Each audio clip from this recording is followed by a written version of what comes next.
Okay, welcome everybody. We'll give folks just a couple of seconds here to file in before we get started. Looks like we got a really nice turnout today, so excited to jump in. Hello, everyone. All right, cool. Well, yeah, folks are filing in, so let's go ahead and get started.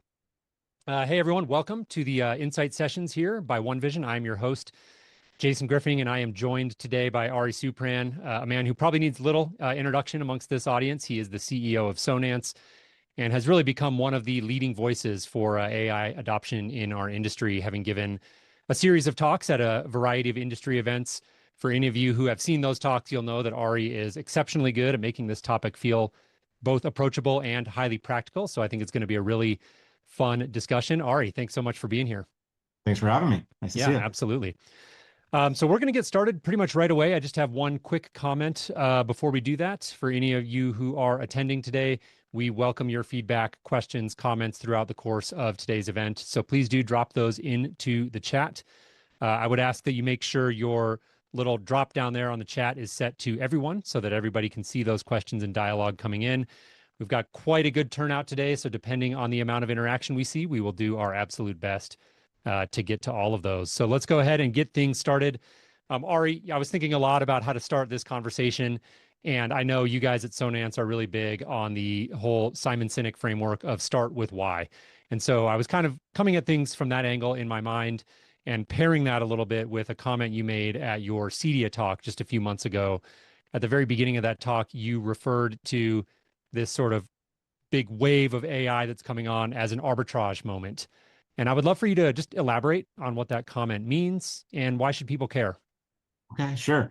Yeah, so like you said, Simon Sinek and his teachings about start with why are very intrinsic to the Sonance culture. And when I think of start with why, I think about what do you believe in, and always starting with what you believe in. And so when it comes to AI, I think I have two core beliefs. One is that it is something that can upskill all of us and enable all of us to do more than we could otherwise. And because of that, I believe that we're seeing right now what I would refer to as an arbitrage of intelligence and capabilities, that those who are leveraging it have a leg up, and those that aren't are disadvantaged. And my belief system is just if I can help our employees, if I can help my family, my friends, colleagues upskill themselves, even before AI, like if anything I could do to help them, I want to do. And now I see this it just amazes me at how few people are really leveraging it, and all the reasons why they're not. Just I'm Yeah. still surprised by it. I'm still surprised as well. The number of people that I talk to on a regular basis who very smart, very capable folks who are getting great work done, and then you ask them about AI, and they've barely scratched the surface, right? So I'm genuinely curious about that. I'd love to hear your perspectives. And in fact, I'm gonna launch a quick poll. So I'd love if everybody who's with us here today could take a moment to participate in it. So I've gone ahead and launched that poll, and that's what's the biggest roadblock to AI adoption? What is preventing you from leveraging it more? While we're waiting for those to come in, Ari, I'd love to hear your take. What's your philosophy on this? Why aren't more people adopting it? Yeah, I think the number one thing I hear is I don't have the time. Of course, I feel the irony in that, right? Is that to me, it saves me time. It doesn't cost me time. Now, of course, there's the how did you learn? And yeah, it has become a hobby. I will acknowledge that and admit that. I enjoy it. And as such, I've given up some Netflix scripted series watching and replaced it with YouTube. And as I say in all my talks, and I think this goes for anything, not just AI, but YouTube is such a wealth of information and knowledge. And I think the number one impediment to it is those stupid commercials that you can't skip. And when I started paying I think it's $13.99 for YouTube Premium to skip the commercials, and it is over. I mean, it just took over my TV watching, which I don't watch Netflix and Amazon Prime anymore. I learn about things on YouTube. And the other thing I'd say about learning about AI is it's not really about learning AI for me. And this is what I try to teach. I have let's see, 14 and 16-year-old daughters. They just turned 14 and 16. And I'm always teaching them that it's not about learning AI. It's about leveraging AI to learn whatever you're passionate about. And Hmm. it's the only hobby I've had in my life that I can think of that makes me better at all my other hobbies. Yeah. Yeah. Right. Um, Absolutely. so I think that just with all that said, I just feel like people are missing the boat. Like Yeah. Yeah. I'm I too agree. busy Yeah. instead of thinking about how much more empowered they'd be if they could leverage these tools. And the last thing I'd say is the learning curve is getting, to me, shallower and shallower. Like if you don't know how to do something with AI, just ask AI. I mean, Ask it AI. walk you through it. People, "Oh, how do I prompt? I don't know how to prompt." Ask AI to write the prompt. I mean, it's not hard. Yeah. It's funny because, like as a fellow, like I'm way down the rabbit hole with you. Like I use AI all the time. And as somebody who uses it a lot, I get this question frequently that's like, well, what's your favorite use case or what's your favorite tool? And like, my answer to that is kind of like I feel like a little boring and maybe unsatisfying to people, but I'm like, honestly, one of my favorite use cases for AI is using it to learn about AI.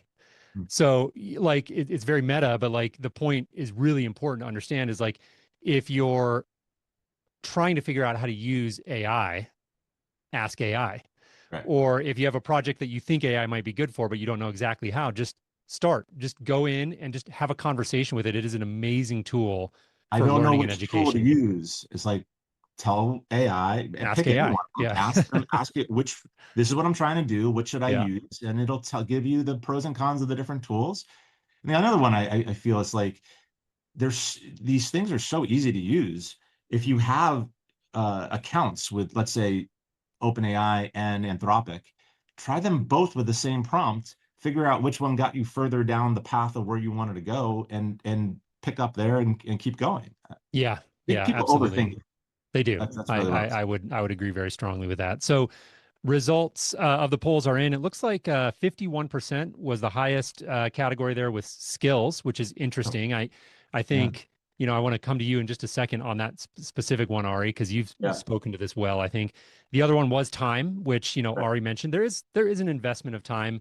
I think folks like I sense you and I are probably pretty similar, Ari, deeply curious, Mm, enjoy learning new yeah, things. So we have a bit of a leg up there in that, like, I don't mind giving up my Netflix time to watch YouTube videos on AI. Not everybody may be wired like right. that, but I can tell you that like, the time and there is a time investment, not just to learn AI, but also like to load in the context, which we'll talk about. Mhm. But yeah, the biggest one there is skills, and I'd love to come to you on that one, Ari, because you have this great thing that you do in the presentations that you've given where you sort of tee it up. I don't want to, spoiler alert here if you haven't seen it, but there'll be like a slide that says, what are my credentials or what are my Yeah. qualifications? And then the next slide says, I'll let you I take it have from none. there. You I have have none. not. I literally have zero. I was a geography, sociology double major at a liberal arts college. I don't know the first thing about machine learning or computer science. I don't know how to write code. I don't even consider myself technical. I'm curious. What I feel AI has done is to me, it has democratized technology. It has made it accessible to anyone who can speak, I say English, but you could speak French too, right? I mean, you don't need to speak computer languages, right? Yeah, I think that, so how did I learn, right? I think that's a big one. So people say I don't have the skills. It's pretty simple to me. I watch people do something with AI on YouTube. I pause, I personalize what I just saw, meaning I see this sort of use case that they had in their life or in their business, and I take the exact same use case, but I change some of the ingredients to something going on in my life or my business or something like that. I pause YouTube, I sit with my laptop, and I try what I just saw.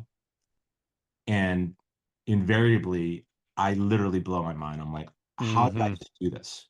And that's how I've learned time and time and time again. And that's still how I learn. I just watch people do things and I try it myself, Yep. right Yeah. then at that moment. Exactly. Yeah. And like, I feel like there's something so powerful in that, like, holy cow moment that you have where it's like, I can't believe it can do that. And like Yes, you just have to go have one or two of those. that's And right. then that is really going to like expand your vista, your kind of view of like the art of the possible. And I I personally feel like one of the biggest things that's preventing people from using it more is simply that they just haven't connected the dots yet. So they're having some problem in their business or some problem in their family. And like you and me, I'm sure are both like, my very first thought is almost always, can AI help with this? Like, how can I use right. AI for this? Where a lot of Yes. people just aren't yet making that leap. Yeah, I was thinking about this last night. I was watching YouTube, um, and someone mentioned this thing about pattern recognition, and I think that's really important. Is I watch people do things, I try them myself, and that puts a new skill in my skill toolkit. And so it's not just a question of when I see something, I say, how do I solve it with AI? I'm immediately going to my skill toolbox. Ooh, I could create a custom GPT, and then inside of that, or I could put it in a Claude project and I can put the context in there, and that way I'll be able to do whatever it was. And Hmm. I'm continuing to pick up because, there's so many new things coming out. And these are typically features. It's not so much people get hung up in the newest model or which model is better. I've learned that they're all really good. What differentiates them is the features that they wrap around the model. So as I see these features, ooh, I can make a mind map. Oh, I know that Google Notebook LM makes mind maps with one click. So if I think that something in my life, or I see a colleague or a friend or my daughter's doing something, I'm like, oh, a mind map would be good. I know where to go to do that. How did I learn that? You just, I watched and I put it in my skill. Yeah. Now it's there. Yeah, you kind of have to go out and like survey the tool shed, right? Like you need to know what tools are hanging on the wall and Right. available to you. And so you go out and you watch a bunch of videos and maybe it doesn't feel right away like you're absorbing all of it. Although, by the way, I love your approach of like following along, but not just building the exact thing that they're showing Right. you how to build, just twisting it enough so that it's your use case is going to Okay. just shift it just enough that it's going to force you to think about it in a Yes. little bit more of a critical way. And Right. it's really going to like fast track your learning. But ultimately, like a lot of these videos that you watch, there may be parts of the video that you kind of just tune out for because you're like, it doesn't feel relevant. But then a Yes. week later, something will come across your desk and you're like, oh my gosh, I remember there was this thing. So Yes. yeah, some of it's just about going out there and just starting to consume some of this information. In fact, there was a question I want to come to you quickly on from Sandra. She said, would love to know, where and what you watch on YouTube. I know you've mentioned, I believe Matt Wolf. I think if Matt I'm Wolf. Yeah. recalling his name correctly, I've watched a lot of his videos. Yeah. Matt He's Wolf really. is a good one. Are there other channels or maybe techniques that you could recommend for people that are looking to um, go into YouTube and surface high quality, relevant content on this Yeah. topic? There are, and especially if you want to get a little more advanced into vibe coding, which we can talk about, and process automation or yeah, process automation, I would say a channel by a guy named Mark Kashef, Kashef. I've learned a ton from him.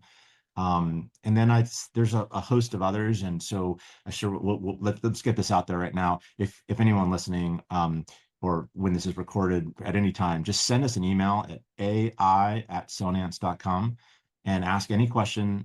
We've got a team of people, including myself, that monitor that, and we'll respond. And maybe I can go through a couple of my subscriptions and figure out a few others to recommend. I just don't Yeah. have it off the top of my head. But what I typically do, I think the other companion to YouTube is, I still call it Twitter, to following certain accounts there that talk about a new thing that came out.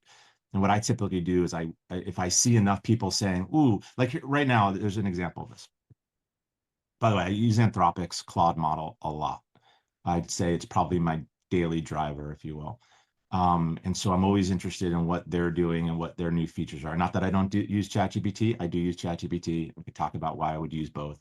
But with Claude, which is Anthropic's model, what I found is, okay, so there's a new feature that they launched 2 weeks ago called Claude Skills. Have you Hmm. know anything about Yep. this, Jason? Okay. Yep. Claude Skills, and it was like, oh, I saw enough people say this is really powerful. Most people don't understand what this is. So I started to learn a little bit about it. So now what I do is I go to YouTube and I search for Claude Skills.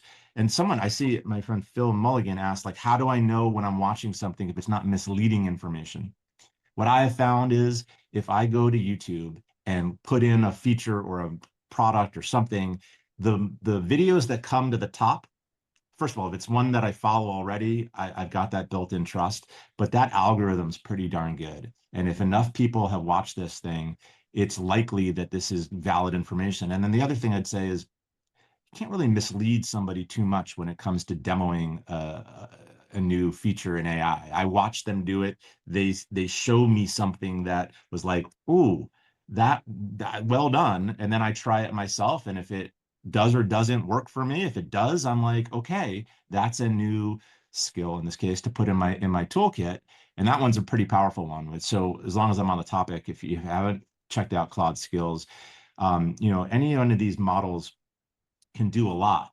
But if you want something done very specifically and be able to repeat it every time, that's where Claude Skills come in. It's a little package of instructions that the model, only when it needs to know it, it reads those instructions and knows exactly not how to do something, but how you explicitly want it done with examples and everything about it, and it will do it. And my 2 weeks into this experience with it is extremely capable. And I think it sort of solves a lot of what we can get onto what people get frustrated about, that it doesn't do what they want to do, or it does it once and it doesn't do it twice. This is a real big unlock. Yeah. And Yeah. we're starting to use it at Sonance right now. Yeah, it is very powerful. And I think it segues actually nicely into, I want to start getting a little bit more hands-on and practical here. So there's something that you've spoken about again that I think is really effectively framed, which is this idea that like maybe people have kind of unrealistic expectations about AI, like that you're just going to be able to sit down and say, write me an email for this client or something, and it's just going to get it perfect. Mhm. Where really like I have this thing I say all the time, context is king. And Mhm. so like ultimately AI is only going to be as good as the context that you can feed it, particularly when you start looking at using it in like a business setting where you've got a bunch of proprietary business data, information about your customers, the products you sell, your brand positioning, on and on and on. And that is information that, for the most part is not in the model's training. It doesn't know this stuff, which is Right. good. You don't want it to know all this stuff necessarily. Um, so you have to feed it information. And one of the things you've talked about is this concept of containers, which is sort of a term I think you've come up with that's maybe a bit higher level. Like every model kind of calls this something different. In Right. GPT, there's custom GPTs. Claude has now these skills which are similar. Gemini has gems. So talk a little bit about this idea of feeding context into models, anything that you can show that's kind of hands-on, maybe how different models approach this and so forth. I'd love to let you just riff on that a little bit. Sure. Yeah, look, so I think that, it started off as prompt engineering. Everyone was like, oh, you've got to learn to be a prompt engineer. That was a new term, I think, in the world. And I'm not going to say that prompting isn't still important, but I don't think it's nearly as important anymore. I think what's much more important is context engineering. And as you alluded to, it is being able to give the model context. So what is context? Context is a combination of instructions, like who I want you to be. I want you to act as a, organizational development expert or whatever expert you're looking for. How you wanted to give you, to speak back to you, and then giving it documents, websites, videos, uh, anything really that you want to give it, to give it context about you, about your business, et cetera. And then some of it can be done inside of a container. And I guess I don't know, I made that word up, but it's just that every model has a different name for the same idea, which is whether it's a gem or a project or a GPT, they're all the same idea, in my opinion, which Yeah, is it's basically a folder. yeah, a Is it? folder that you give context to, and then you have chats inside of that folder. And every chat you have, the model is able to reference that context when it gives you an answer. Yep. It's that simple. Yeah. And so I'd love if you could maybe show some of this while you're thinking about how to do that. I'll try to make this maybe just a little bit more concrete. So a lot of my day to day is like project program management type of work. I'm director of product, so I'm overseeing a lot of like larger kind of strategic initiatives that land on my plate. One of the very first things that I do with almost every project of any size these days is I go into ChatGPT and I actually use their projects construct, which is a little bit different than custom GPTs, but like don't get lost in that. It's same idea. It's just a folder where you're kind of loading in information. And, I'll start out a discussion and I'll do my best to kind of explain what the project is that I'm working on. And then one of my favorite techniques is I'll say, ask me 3 questions, one at a time, to clarify your understanding of the project. So flip it around and have the AI ask you questions because it'll come up with questions that you wouldn't have even thought of. Anyway, so Hmm. I'll go back and forth in this dialogue. Could take 5 minutes, could take an hour, just depends. More often it's on the far low end of that. And then I'll get to a point where I feel like, okay, we've talked about this enough. I feel like the AI kind of knows what it's doing. And then I'll Hmm. say, okay, great. Take everything that we just talked about and write an instruction prompt for this project. And it'll Right. go write all of that information into a prompt that I then paste into the project. And now every single chat that I start through the duration of that project that I'm managing, I don't have to give it any background. I can just go in and say, hey, I got a new question, blah, blah, blah. And it can lean on all of that context that it has. And then throughout the project, I'm continually building up this folder. So Yep. as there are email threads and communication and artifacts that I'm delivering, like briefs and written documents, I'm just constantly loading in more context. And you get Yes. this like really powerful flywheel effect. Yeah, totally agree. It's yeah, I love what you've done there, reversing it, having it ask you questions. I think that's a great technique in general, right? Just anytime that I'm using AI, if I have found when I say, what do you suggest we do next in this project, and just listen to its ideas, I don't have to take those ideas. There, sometimes it's real. Oh, I didn't think of that. That is what Yep. we should do next. So here, let me share a couple of my slides from the last presentation I gave and speak a little bit to this here. Now that I got that up and running. Can you see this? Yep. We got you. Cool. So I always start with this one. It's not about how I use it. How do I not use it? Because this is what we alluded to earlier. I think people expect too much, and they just go to a large language model and they prompt it and they expect to get a good answer. And this is when they get the frustrations that I hear the most, right? Yeah, it's not that smart. It doesn't write like me. It's too hard to edit my writing. It doesn't know enough about me to be helpful, and it makes things up. And so I try to build a container. Like I said, they call them different things. This is probably the 4 tools I use the most: ChatGPT, Perplexity, Google's Notebook LM, and Claude projects or Claude, and they each have a different name for it. And so a container contains instructions, who you are, how I want you to act, knowledge like documents, websites, videos, and also there's memory now, right? So I think all of these models at this point have both short-term memory. That just means that within the context of the conversation I'm having, I don't need to remind it of what we're talking about for every back and forth we have. But there's also long-term memory. I think a lot of people don't understand that part yet. That it will remember things about you and that you can actually go in and see what it remembered about you and delete things. And I have to do that all the time. Why? Because I'm constantly demoing AI for people. So I'll say something about one of our customers, and then it'll maybe think that I work for Audio Visions or something like that. And I'll have to take that out of the memory and make sure that it's clean. So memory.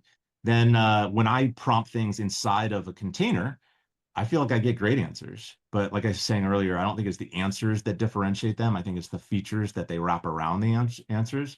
So some of my favorite features are ChatGPT's Canvas, which we can talk about and I can show if that's one I just feel like the number one use case I hear for AI is I used it to help me write an email, summarize something, whatever it is.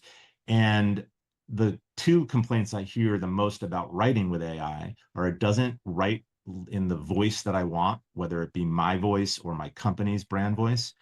And secondly, and maybe this is the one that I think holds people back the most, is once they write, it writes something for them. It's so hard to edit, right? Where they get into this in the 3rd paragraph, 2nd sentence, can you do the following? And they just don't realize that for the last, I don't know, it's been like 9 months, I think. I have to look it up. ChatGPT and Gemini, just to be clear, has the same feature. They literally call it Canvas as well, not to be confused with Canva, which is a different product all together, is a way to edit writing surgically with AI. where you can just delete something and you don't need to use AI. You can type something. And I can show you that if you want. So Perplexity, one of my favorite tools for research. I don't really Google search things anymore. I use Perplexity. Once I've got my answer, I can create a wiki page and share that with people. Notebook LM has so many amazing features, like the podcast feature that went viral a couple, I don't know, maybe 9 months ago, where it can generate a podcast between a male and a female voice on whatever topic you give it. Video overviews, which is a new thing, which is just podcast meets slideshow, so that there's a video. Mind maps I mentioned, Claude building artifacts, which are like little mini applications. So it's really, to me, those features. And again, I can show you Canvas if Yeah. it's interesting. Yeah. Let's do that. Let's get into Canvas. Let me really quickly tee up one more poll that I want to launch out as we're kind of shifting this conversation into a bit more of a practical, kind of hands-on focus. I'm going to launch another poll here that is, which area would you most want AI to help with? I think it would just be really interesting to, hear people kind of chime in on the four categories we have here: writing, communication, client service, data summaries and reports, operational efficiency are the categories we gave there. If there's a category that's not in there, feel free to drop that into the chat. But while we're waiting for those to come in, Ari, I think Canvas would be a great place to go. I want to make sure that for the folks in the audience today who are really new to this journey, that we give them some really like simple, practical things that they can take away from today's discussion. I think Canvas, writing on a canvas inside of AI would be a great All example right, of let's that. do that. I'm gonna risk it all and go live here rather than a pre-recorded Nice. I love it. video. So bear with me. But let's go here and show you Canvas. So let's start with, let's do this. Here we go. ChatGPT. All right, can you see my ChatGPT Yep, here? we got you. All right, so the first thing is I mentioned building a container. So that I also mentioned about people think that it can't write like me. So I'm going to show you my Sonance brand voice GPT. And so we go in here to edit GPT and we can see the makings of this GPT. So what does it consist of from a context standpoint? There is a document here. I don't know if I can open it from here. No, I have to go find it somewhere else. Inside of this Word document is examples of our corporate brand, our pillars, our um, brand voice, examples of how we want our brand to sound. So we've got a document there. And then there's a set of instructions. So, right, what did I say about a container? It's a set of instructions and a set of knowledge. So here's the instructions. And it literally, because we started with this, right? I said, you will act as Simon Sinek and help the users find the why behind what they do. And so we want our brand voice to always start with why. And so this brand voice GPT has been taught to use Simon Sinek's concept of start with why. And where does it get our beliefs from? From the knowledge that I've given it. I've given it our corporate pillars. And so it'll try whenever possible to link the what to the why. At Sonance, we've always believed in authentic partnership, and that's why we offer XYZ service, just like that, right? So now that I've got this built, I can just access it here. And now this is a container. I can just chat with it here. So just now that I want to show you Canvas, I'm just going to grab some copy from someplace. So I've got this looks like a press release we did in hiring somebody from the industry. So I'm going to just grab some copy here. And that, let me mention that too. I guess you couldn't see that when I did that. So I'm going to just grab some copy here and paste it in. And what I'll do is, let's take his name out of that. And I'll say simply, let's edit this in Canvas. That's all I have to tell it. And then what happens is, and by the way, I never ask AI to write something for me. I always give it something that I've written, or someone in my company has sent me a draft and said, hey, Ari, can you help me? And so I will take it from there, and I will, and so here was our first glitch. So edit in Canvas. Let's see if I can get Canvas to open. Yeah, I've noticed recently that this has been glitching for me as well. I have to click on that edit button at the top right there. There we go. Sometimes in order to like force it over. I don't know if they changed Yeah. something recently, but sometimes it's as if it like wants to fight you a little bit, but Right. once you get it So into Canvas, it'll work. here we are in Canvas. You know you're in Canvas when you can take this slider like the, sorry, this vertical line here and move it from left to right. So this on the right side here, this is the canvas right here. Okay. And on the left side is a typical chat. So if I wanted to, if you don't know about Canvas, you think that if you want to edit this, you would say, and by the way, I'm using whisper flow here, so we can talk about that in a second, but it'll save me time here. Can you condense this and consolidate this writing? And I'd have to prompt it over here, and it's going to go change the whole thing. And there it's going to go make this a little shorter, right? With Canvas, I have the ability to actually come in here and edit it myself. So I can just come in here and say, if I wanted to say residential instead of professional, just to give you an example. Well, first thing you notice is when I highlight a word or a paragraph, I get a little prompt window here. So I could use AI to edit this, but I can also just simply type over that and put in residential, just like that, like normal Google Doc, Word doc type of, if I want to get rid of this here, I can literally just delete it. Okay. Or if I want to type something, I just type it, right? So you don't need to use AI. Okay. But if you want to use AI, you can come over here and just take one paragraph, prompt it and say, add more detail to this. Now, remember, I'm doing this inside of our container that we've built.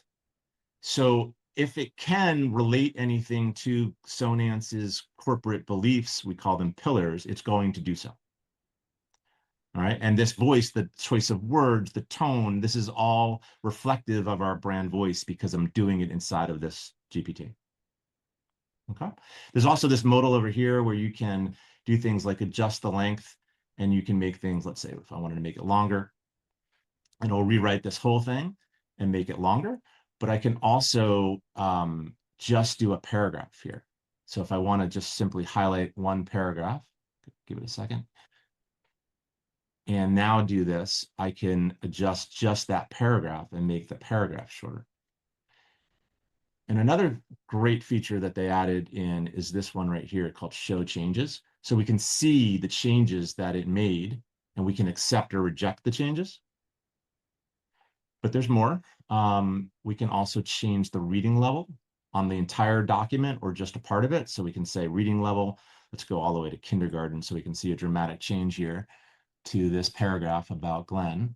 So Glenn has worked with sound for a long time. He helps people work together and sell things really well. That's all true, by the way. So you can see what it did there, writing it in a kindergarten tone. You can go all the way up to PhD. Add emojis. I don't do that very often.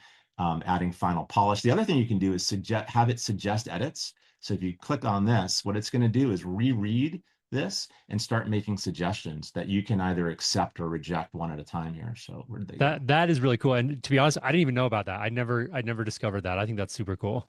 It's Good. like having a coworker kind of review it and highlight things, That's right. but you can be a little bit more selective versus it going through and making those changes, and then you have to kind of, oh, what changed, and do I want to keep that or not? That's a super cool feature. I actually didn't know about that one. And so you can see here, it says, consider tying this more explicitly to Sonance's brand pillar design to disappear. Well, that's really interesting here, right? Because what it's done is it's given me a suggestion that is based upon the knowledge that was not inside of this press release that I was working on. It is inside of the GPT. And it sees that and says, yeah, hey, I agree. Let's do that. So if I hit apply here, it's going to rewrite this first part. At Sonance, here's Simon Sinek. At Sonance, we believe technology should disappear into design while enhancing every moment, a belief rooted in our design to disappear philosophy. So it's done that for me, and I can see the change. I can accept or reject. If I don't want to do something, lower reading level, yeah, okay, it points out that it was written at a lower reading level. I can That's just funny. simply not accept that, right? And then when you're ready, you can hit this add final polish. This was not the entire press release. This was just a little part of it. I'm going to scare some people here because Glenn's on our pro side, but he's not on our residential side. But but this is just a demo. So once I do that, I Fake can, news. It's fake news. right, I can either copy it. That's another thing I hear from people is like, oh, when I copied it from AI, it messed the formatting up. I avoid that. So what I do is I simply go to, where did it go? I think it's here, download, and I download it as a Microsoft Word doc. And now I've got it as a Word doc perfectly formatted. So I know that if, wherever I'm going to use it, I've got it there. Super cool.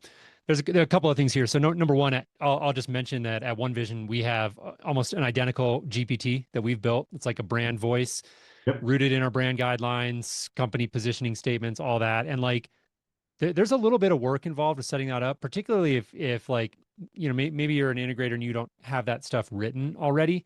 But again, great news. AI can help you with that, right? So you could sit down for 30 minutes or 60 minutes on during the day, or just make it a little quick weekend project and crank something out that kind of captures the essence of what you want, put it into that GPT, and now you've got a tool that you can use That's right. whenever you're emailing general contractors about maybe an event that you're doing, or if you want to email a client with a proposal, you could feed in a PDF of the proposal, just drag and drop it in. And as long as you're inside of your custom GPT, you could say, write me an email to this client. You could have a GPT trained for like client communications, exactly how you want to communicate, what are the things you want to emphasize, and it'll do like a remarkably good job. But again, the key point here is loading in that context up front. You have to take a little bit of a leap of faith out of the gate if you're not a big AI user today, that there's Mhm. going to be a really big ROI on that time Yeah. spent. I can guarantee you there is. So just spend the time getting that context loaded in, and I promise you it'll pay dividends. So two things about that. Number one, if anybody's interested, just send us an email. Like I said, it's ai@sonance.com. By the way, I'm ari@sonance.com, so you can email either one. And we can get you a video, short video that we did a few months ago that walks you through how to build your own brand voice GPT. And Jason, I don't know if you know that you can do this way, but what we did is we built it where there's a different GPT that we make available to you in this video, that all you do is drop your company's website URL into the GPT, and it's trained to go through your website and figure out what you believe in from your website and Yep. create that belief document. Because a lot of people tell me, well, I don't have that. So, okay. And then what I tell them is if your website didn't, if you drop your website in and you don't really get much out of that, well, your website's not You really got a bigger saying, problem. yeah, you got a Yeah. different problem, right? Yeah. But it'll do all that for you, and then we give you those instructions of how to not only how to create the GPT for brand voice, but a version of my instructions about act as Simon Sinek, and it references your own beliefs, and we can help you build that. To build a brand voice GPT takes 10 minutes or less. That's beautiful.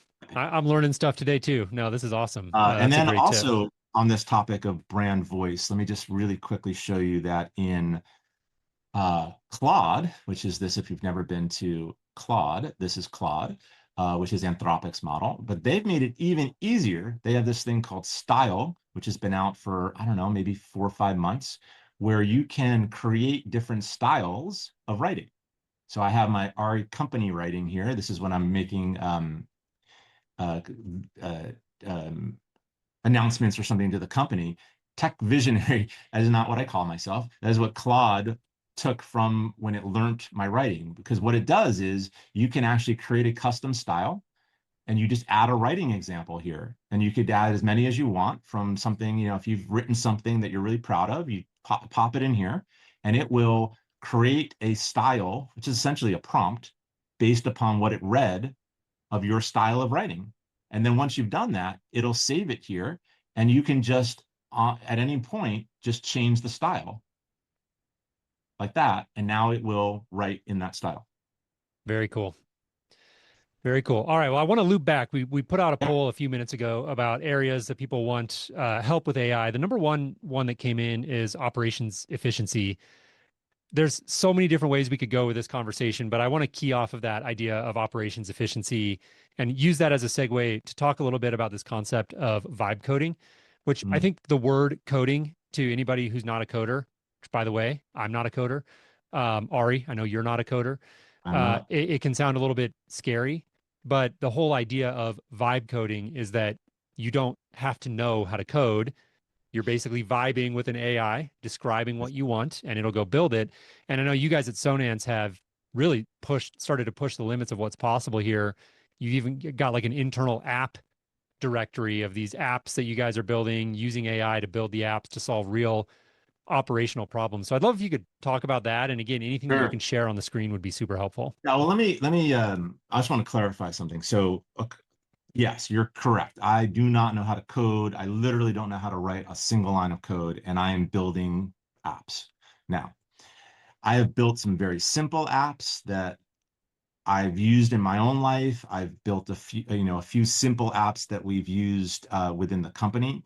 But mostly what I've done is convinced myself that anything's possible and that we can build whatever we want if we had the right resources. And it really is what led to, I think, is what led to my ability to show the rest of my leadership team what's possible with AI, to give us all the confidence to make the investments that we've made in bringing in dedicated AI resources into the company.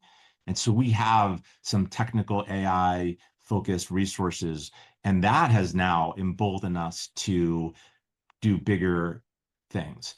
And so, yeah, we're building internal apps. We're building so many internal apps that we're building sort of an internal app store, where based upon an employee's credentials, their normal um, login, we'll give them access to certain apps, certain tools, and not to others. And then we can see who's using them, how often they're using them. And we've got all sorts of examples. But I just want to be clear, without that technical resource, I wouldn't feel comfortable putting out some of the apps that we're putting out today. I could probably build them, something that looks like them, but so much of it is getting the back end right, of storing the information correctly, about security, authorization. These things have become easier and easier. But with that technical resource, where our vision is that we're trying to build, and we're not trying, we are building a task force of AI specialists in our company. Some of them are our dedicated AI resources. Others are from other departments that have demonstrated a proclivity for it. And the vision is to ultimately partner them up with a business person in some area of the company who doesn't know how to use AI very well. And together they're going to solve a problem, whether it be to build an internal app to do something that we didn't have a tool to do, or to literally automate processes, which we are very much doing right now. And so, yeah, lots of examples of Yeah. that. That's a great So, point. And actually, before you start sharing here, I'd love to just respond to that directly. So I do think it is important to acknowledge that vibe coding, like building an app with AI is like incredibly powerful. And if you want like a holy cow moment, like this is one area I would recommend you just go try because it'll knock your socks off. You're right. It's still like, deploying code like to production, as we say, yes. that's a different ball game. And Yep. depending on the nature of the app, especially if you're handling sensitive data, things like that, you're probably still going to want like a technical resource. But I will share one thing, and I would imagine, have had this similar experience. I'm a director of product, so I work around software and technology all the time. I can speak the language. I'm conversant in it, but I'm not a coder. But what I can do with AI now is I can have an idea and I can go use AI to like quickly create like a visual, a clickable wireframe, and then when you go to a technical resource, you're not just trying to verbalize That's or right. explain this idea. You can actually like show them something, and it just like dramatically speeds up the process. So there are many 100%. different ways that you can use vibe coding, whether it's just building a more simple app that you want to build end to end because it's not particularly sensitive or complicated, all the way up to like, no, we're going to go build something really complicated. It's going to take real technical resources, but we can kind of fast track that research and discovery process using AI. So they're different Yeah, different no, flavors. you're exactly right. And I think that's where we're at right now is I will vibe code an idea to bring to our technical resources to show them, hey, this is what I have in mind. And I said, like, this took me like 2 hours. So like if you use none of this code and all it served was a visual for you to understand what I want to build, and you start over and build it, okay. And often they're like, no, actually, I want to put that in GitHub. I'm going to go grab the front end of what you did. I really like the UI that you did, and I'll hook up all the back end. And, sometimes they have to redo some stuff. But again, I think people have this misconception that I'm sitting down like feature by feature coding it. It's just not that way. It's asking AI to write a product requirement document where I can see all of the features that it's planning to do and approve it, and then give that to a vibe coding tool, and it builds it out. And more often than not, I'm getting ideas from AI. I'm like, hey, look through my app and give me three great ideas of what to add next. And I see it, oh, that's a good idea. And then I say, yeah, go ahead and do that. And it adds it in. Yeah. So I agree. I think that it's still valuable even when you have real coders on staff. And when I say we have coders, the AI resources that we have are leveraging AI for coding. They just understand the code base. They're able to see and say, no, that's not what I want you to do. I want you to do this instead. Hook up back end. That was my big learning in my journey of learning software, because not only I'm not a coder, we don't really have much software at Sonance. So I don't, as the CEO, I don't really get involved in software development that often, but understanding that the front end, the part that you and I see when we use an app, is the easy part. Yeah. It's the back Exactly. end part, right? Back end meaning getting authorization, sign in, so that if you signed in, you can only see the data that you put into the app. And if I sign in, but then having an admin that can see over it all, databases to store the information. We don't do any payments in our app, but if you want to hook up a payment mechanism, it's so easy now, because you can just, with these tools, you want to take payments because you want to put something out there that has a subscription. You just hook it up to your Stripe account. There's no Yep. code necessary. You just say, I want to take payments, hook it up to Stripe. It says, give me your Stripe account, username and password, and boom, you've connected it. So these are all the hard parts. And I do believe, and I know that if it's a simple app, you can do this yourself with these vibe coding tools. But if you want to do something more advanced, I think that's where you're going to want somebody partnered up with you to make sure that you've done it in a way that can scale and is secure and has all that back end correct. Yeah. Yeah. I would agree. Let's try to make this maybe a little bit more practical for people. So if somebody's listening and they're like, well, this sounds interesting, I want to jump in, where would you tell them to start? I know there's a bunch of these platforms out there that I've heard you mention as well. So there's Lovable, um, Base 44, Mhm. Leap.new, Bolt.new. I think there's a bunch of them. You can Yeah. just Google like vibe coding. Applet, um, Replit is another big one. Claude Code is a V0. little bit different. V0. So I put like all of those that you just mentioned kind of in a similar bracket. They're all vibe coding tools. Some of them have some strengths over others. I haven't tried all the ones you just mentioned, but I've tried probably more than half of them. They're all really good. They're all getting better and better. And let me just get this out there. Whether it's about a model or a vibe coding tool, it's like, which one's better? And it's like, better for what and for yeah, how long, right? yeah, Because that's constantly changing. Um, all that being said, if you are vibe coding curious, I'd say as of about 2 weeks ago, there's a new option that I think has simplified it even more, which is Google's AI Studio. hmm And the thing I love the most about recommending it is that it's free and that it's easy. So let me show yeah. you that. I'll also mention while you're pulling that up that a lot of these other ones, if you go out and search them, Lovable, Bolt.new, Base 44, most of them, I haven't used all of them either, but every single one that I've used has a free tier that you can Yeah. sign up for and just try. So if you have some idea for your business where you're like, hey, we could automate this thing, or if I had this app to Ari, I know you guys have one that reviews invoices from a vendor. Maybe you could show that. I thought that was a super cool idea. Show that. Whatever Yeah. your idea is, I would just highly encourage you, this week, before the work week is over, go find one of these platforms, use the one Ari's about to show you, and just type in your idea and just prepare to have your mind blown. Yeah, I agree. I agree. So yeah, you want to see let's see, let's show you that UPS Auditor app. Here, give me a sec. And then I'll show While you. you're doing that, there's a couple questions I'll just address really quickly. Michael asked if there are third parties. It sounds like Desiree has the same question. So third parties that a small integrator could use as technical resources for vibe coding projects, Fiverr, et cetera. I think that's a really good question. I don't know anyone that I could like personally recommend, but what I would say is there's probably a million of them out there. This whole idea of kind of like AI vibe coding types of agencies is really, really popular. So I think Fiverr actually, as Michael typed into his chat there, would probably be a great place to start. My guess is that your biggest challenge is not going to be finding people. There's probably a million of them. It's finding reputable people Yeah. that are doing quality work. So maybe just using something like a Fiverr that has, a review mechanism built into it would probably be a good place to start. But before I Yeah. even went into those conversations, I would start by going in and taking my idea as far as I could by myself, just to get clear on the idea, make sure I feel good about it, Yep. and then go find somebody. Yeah, and I think the question is it's somewhat of a loaded question because I think what it assumes is that I won't be able to do it myself.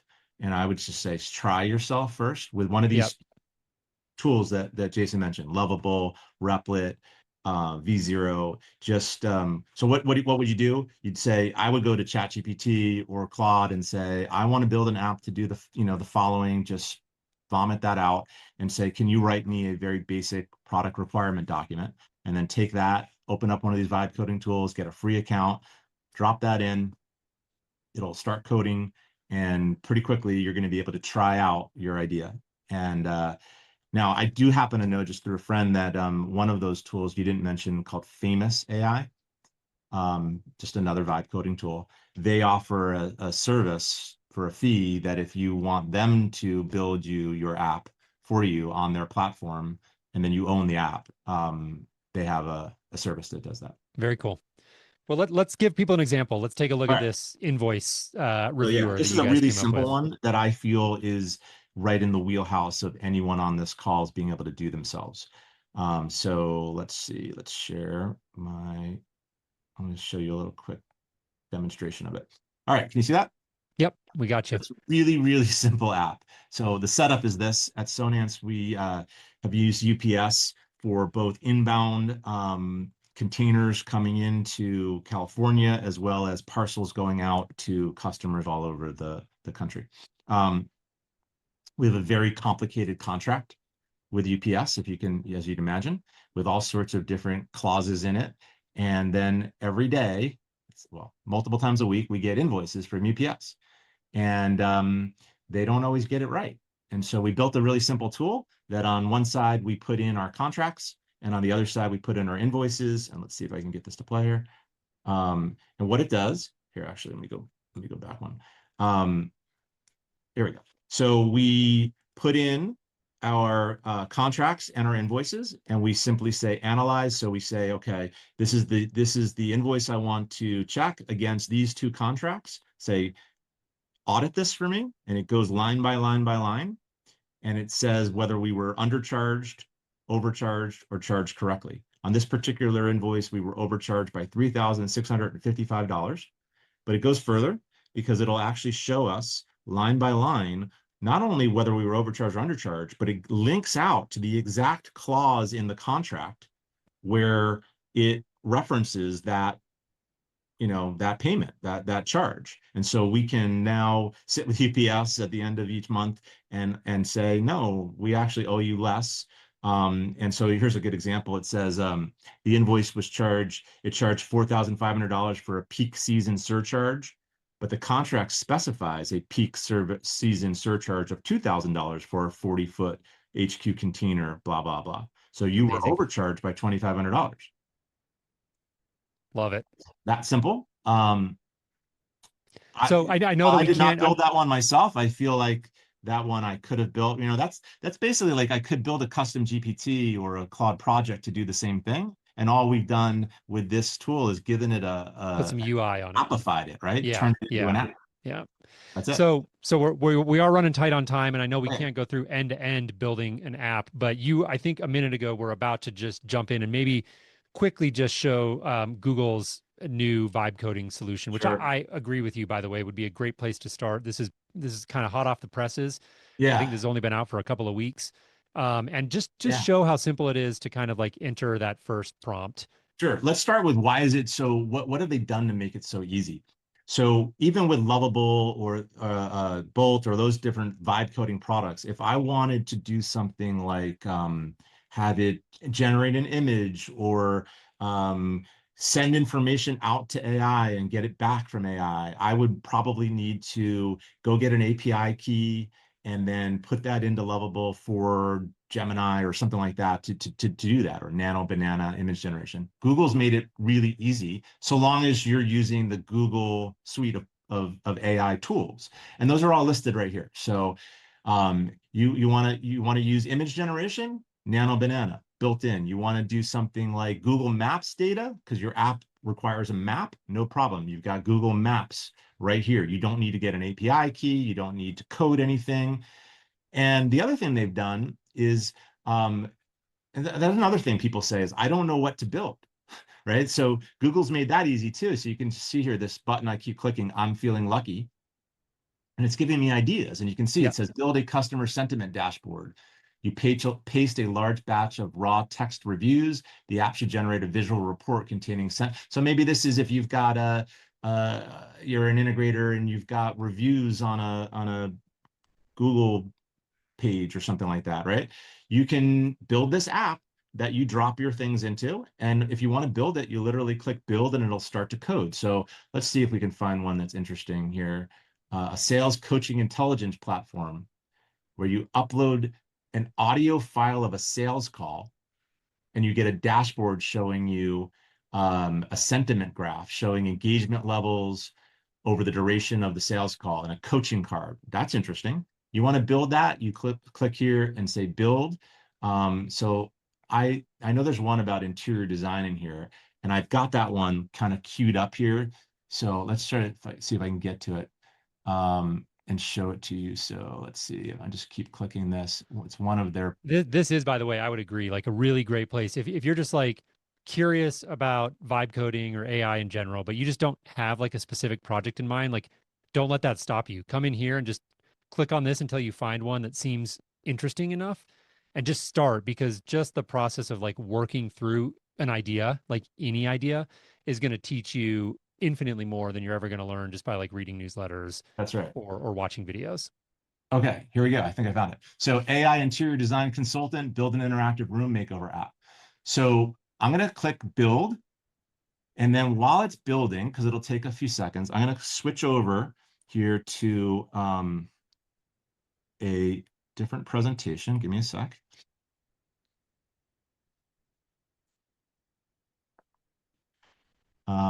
Let's see here. Demo advanced. I don't know why that doesn't want to come up. Here we go. Nope, that's not it either. 1 second. Yep, Demo. no problem. Here we go.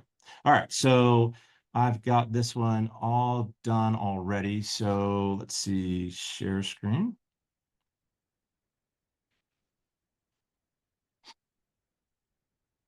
All right, here we go. So demo advanced. So this is literally the app that we just built. Same thing. So AI interior design consultant, and this is the entire process. So continue to show. Oh, So so it's coding so we're looking at like like a video or series a of video screenshots here. of what I was doing just a second ago Perfect. with Google Yeah. AI. So it built the app, and then the next step is I can drop a photo. This happens to just be an iPhone photo of my office here in San Clemente, and I dropped it in here. And then the app was built to be able to have these presets of different design styles like Scandinavian, industrial. And then you can see it used Nano Banana to redesign the room with curtains this time. And I can say, let's use open shelving behind the desk. And now it'll redesign the room. There it goes with open shelving, just like that. Amazing. If I'm an integrator, I'm looking at this going like, oh, theater design like pops to my mind immediately. Sure. Imagine, some sort of app that allows people to visualize, different theater layouts or something if you do that sort of thing. So that's just like one example of how going in there and just clicking that I'm feeling lucky button might spark ideas for apps that maybe you would have never even thought of All right. otherwise. I literally just brought us back to Gemini Studio where we just were. when I click build, that's how long it took to build the app. It Yep. literally just built it while I was showing you my video, so that now I can open up, I can take a photo and drop it in here. And there it is. And I can pick, let's do something radical like Bohemian. And it's going, now we're actually using the app we just built in real time. It is this easy. Let's see what it comes up with. Reimagining your space in Bohemian style. Give it another second here. And by the way, while we're waiting for this, Boom. oh, look There at we that. go. That's cool. That's a new look for you, Ari. It is, right? Ah, um, and one thing I'll mention here is like when you jump into this, don't expect it to be perfect out of the gate. Um, that's right. not only is it going to get things wrong, but like you're also going to want to iterate. Like you'll start playing with it and you'll think of new ideas, right? Yeah. And And the point then I want to Google will make is give that us all you ideas. have to do is just converse with the AI to keep iterating. So Google will give us ideas, right? Yep. So let's see here. Um, let's go to add more style options. So if I click that and then fire this prompt out, and while I'm here, let me just show you there's something else that you can do. So you can say annotate the app. And let's say I want to make these buttons here red. So if I So just, you're pointing to a part of the screen for the exactly, AI. add to chat. Um, and I'll just say, and make the font, I'm just going to make something up here, red. Let's see if it does two things at once here. And so it should be adding some more styles and also making the fonts of these styles red. But I just want to show you Yeah. how Yeah. there's no code involved. Yep. It's As, beautiful. the guy who coined the term vibe coding, Andre Karpathy, said he was a engineer and co-founder of Tesla's AI work. And he says that the future of coding, the future language of coding is English. Yep. And I believe that. So Yeah. if it's making some changes, here are the changes, and it's still coding. And they hide the code from you, but here's all the code being Yeah. written while we speak in the background. Which Boom, is super cool if you're a hands curious off, person, right? by the way. Like I don't know You how don't, to write yeah, code. you don't have to look at this, but it is very cool if you're like for me, I'm a director of product, so I like learning more about code. Like it's Yes, beneficial to me to actually get in there and I can kind of like start to reverse engineer like the app works this way and I can sort of see what's going on in the code. Helps me become more conversant in what's going on. So that option is there, right? that's If you're right. curious, but you don't have to do it. The other thing that Google's made really easy, and I get this question all the time, is like, okay, that's great. I made this app, but do I still have to pay my subscription to Lovable to use it? And the answer is, if you want Lovable or one of these vibe coding apps to host it for you, then yes. But you Hmm. do own the code. And so Google's made this really easy. So while it's still making that change, I'll show you here. I can save here. I can download the app. I can save it to GitHub. If you don't know what GitHub is, because I've heard of it, but I didn't really know what it was. It's basically, it's like Google Drive for coders. It's like where you Yep. store your code. But you can also deploy the app. So I can have Google deploy it for me. What does deploy mean? It means make it public so that I can share it with the world. But it is still making It's this still change chewing on here. that one. Yeah. While we're waiting for that, I want to just recognize we're a few minutes over. Had a couple of folks just chime into the chat that they're going to be heading out. We will be wrapping up here pretty soon. Obviously, if anyone does need to head out, we will be sharing a full recording of this. So don't worry about missing out on the tail end here. We'll share an email out with a link to the full recording once that's available. Oh, look what it did. It didn't So it made quite the get the buttons font red. red, but it made the Yeah, buttons red and it great added great some example though, right? Of features. like Let's do there is some back and forth cyberpunk. involved with this So sort of thing. you can see that it added some styles. We have Art Deco that wasn't there before, I think, and cyberpunk. So we're going to try cyberpunk while we talk. But yeah, here we go. Look at that. Cool. Awesome. I love it. All All right. right. So, Well, this is too much fun. I know you and I could I probably go know. for another 2 hours, and maybe if anyone in the chat, by the way, is interested in us doing another one of these in the future, drop in the chat and let us know. But let's zoom out before we wrap up abruptly. I did want to ask kind of one macro question of you, Ari, which is, there is an understandable level of fear out there amongst people about AI and job displacement. and what all of this could mean for society and for individuals who are knowledge workers and so forth. I'd love to hear you just close out here on your guys's kind of company philosophy and your Mm. personal beliefs around AI and how modern knowledge workers really should be thinking about it. Okay, so look, I don't know that I'm qualified to answer this fully. I'm just going to only give you my own personal opinions and my own perspective here at Sonance. And I like the fact that if you know Sonance, I think you would know how we're a privately held company. We're owned by our original founders. There's no private equity. There's no Wall Street. We care deeply about our employees and about our customers. And so our motivations are very clear. I have no doubt about what our motivations for adopting AI are for and what they are not for.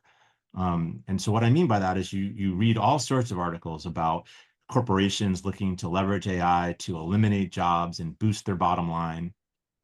I imagine that is their approach. Our approach is pretty simple. We have 330 plus employees all working hard trying to take care of our company and our customers, and they are bogged down in manual processes and minutia that they shouldn't be, that is not value added. And by and large, they are wanting to embrace AI. They're looking for us to help them, and we are seeing direct ability to help our employees simplify their jobs, being able to then put more of their time into more value-added things. So let's take our inside sales team. If we can save them time from keying an order in so that they can actually spend time talking to our customers, that's a win in my book. And so, look, we have 330 plus employees, like I said. Do I think that every single one of them is ready to embrace AI and nobody's afraid? Of course, I don't think that, and I'm under no illusions of that. I just know that what I believe we've built up enough trust in our company that our employees are welcoming AI. They're trying to leverage it, and we're starting to automate processes, which I think is what people are afraid of. But like I said, we're doing it to free up time to put their time into more value-added things, not to eliminate positions. Now, that being said, I don't have a call center with 800 people doing the same thing, and I'll, like, I guess that those things will get disrupted. So now to zoom out even further, I number one, I think that we all should be scared of AI. I mean, it needs to be used carefully, um, but there's no containing it, right? So I think that we need to recognize that it is here. It is only getting better and smarter, and I just believe we need to leverage it and not let it leverage us. So what I mean by that is simply to find ways that we can use it to um, to enable our ability to help our customers more. And that's what we're doing. I think that in the long run, I do believe that AI will lead to a world of more abundance, that there'll be more goods and services more readily available to the world and not just the developed world. You think about education. I believe AI is the key to solving the education problem in the world and in third world countries, because I believe that kids will learn more when education can be personalized to them, their speed of learning, it can be contextualized to them, and so I'm a big believer, right? I just believe that along the way it's going to be bumpy, and there's going to be disruption, just like all technological revolutions have shown. And will people lose their job in the world? I'm sure. And will new jobs be created? I'm also sure. Which one's going to be the which one's going to be bigger? I don't know. I'm not qualified to answer that. All I know is that I've never in my career seen an opportunity for a leadership team or a leader of a company to directly help their employees. I have employees saying, "Thank you so much. You just took this thing that I hate doing and you made it simple for me to do, or you just taught me how to do something that I didn't know how to do before." And I just, that's my perspective. People say to me, "How do are you the CEO of the company? Why are you spending so much time with this?" And I want to help our people. And if I've just never seen a time where I can sit down with somebody in 10 minutes and impart something to them that they can then go use to make their job easier, to make their life better, more directly than right now. That is beautifully said. I think that's a really great place to end it. I completely agree with all of that. I think ultimately it's a very complicated future that we're heading into. But the thing that you said there that I think is, from my perspective, really important to just remind myself of continually is that you cannot put the genie back in the bottle. So you have to sort of separate your feelings about AI from your willingness to jump in and learn, because the future of AI is yet to be written, and the prospects of that future being brighter are only increased by more good, thoughtful people using it in intelligent, thoughtful ways. So, I think versus kind of sitting back and being a doomsdayer about it, you have to kind of lean in and embrace it and do your part to try to use it as a tool to make the little part of the world that you inhabit better. And Yeah. so I think that's a really great place to end. Ari, before we wrap up, any closing remarks? And also, I'd love if you could just share, if anybody here in the audience, I know you've mentioned a couple of times already, ways to reach out to you, but let's just recap that. If there's anybody in the audience that wants to reach out, connect with you, learn more, what's the best way for them to do that? Yeah, first of all, I welcome it. So if any of this content was you found helpful, got a lot more to share. And what I can do is if you send us an email, I will send you back a link to a video on a private YouTube channel of one of the presentations that I've given that has a lot more of these demonstrations in it. But my hardest part of doing those presentations is cramming it all in, right? So I've got Hmm. so many more things. But if you've got a question, you want to try to get started with something, or you're more advanced and you want to talk to one of our AI specialists, I get this question a lot, like, where did you find your AI specialist? Any of that, just send us an email. You can do that at ai@sonance.com to get our whole team, or directly to me at Ari, so ari@sonance.com. And we'll get back to you. And why, right? Why are we doing this? I think that's pretty simple. Anything we can do to give back to this industry, to our customers, but you don't have to be a Sonance dealer. We'll offer our help.